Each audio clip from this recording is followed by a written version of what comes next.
and success. A very good morning to Belinda Carlisle, back in England with a new single and a new album, and we shall hear the single very shortly. Belinda, hi. Welcome to the programme. Thank you. Do you enjoy England? I have a good time whenever I'm here. Or is this hard work? Well, it's hard work, but I have a good time. That's great.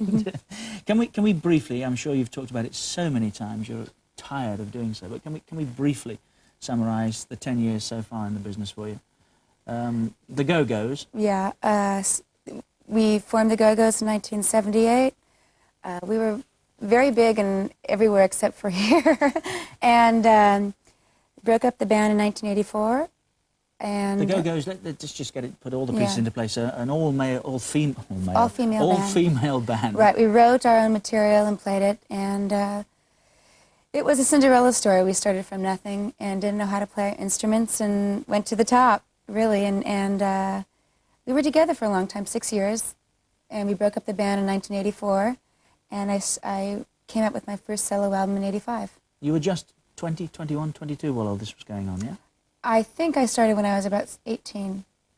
And in short, then, too much, too soon. You ended up with some dramatic problems. I had I had a lot of fun, too much fun, and as I said before, and many times, I was heavily into drugs, and I got clean, and it's the same old story. You've heard it from a lot of different people.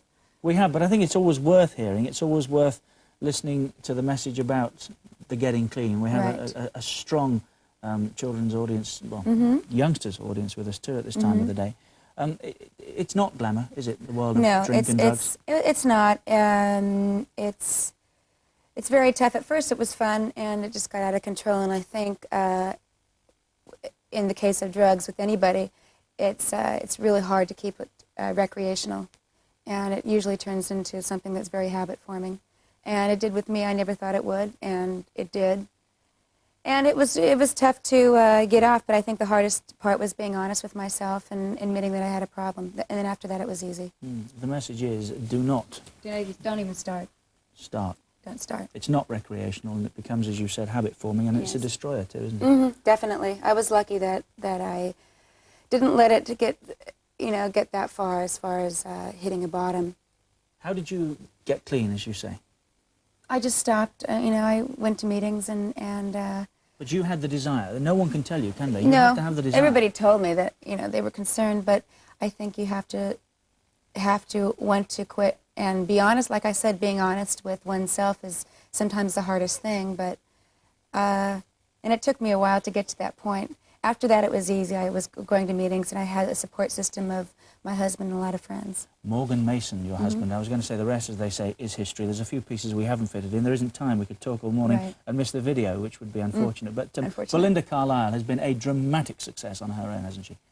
Yeah, I've been very lucky. Usually when you come from a band or any band, a successful band, it's very hard to embark on a solo career and be successful at it, and I've been very lucky. Earned your luck. Well, I know I did. Yeah, I have to admit I did. The hard way. It's been a lot of work, and I think now I deserve it. Stay with us. We'll talk more later. Okay. I think it's time we listen to some music, Michael, don't you? I was going to say, rejuvenated, refreshed, successful, beautiful too. Belinda Carlisle we're talking about, of course. Let's hear that music. Her latest single, Leave a Light On, which has gone straight into today's new chart at number 28.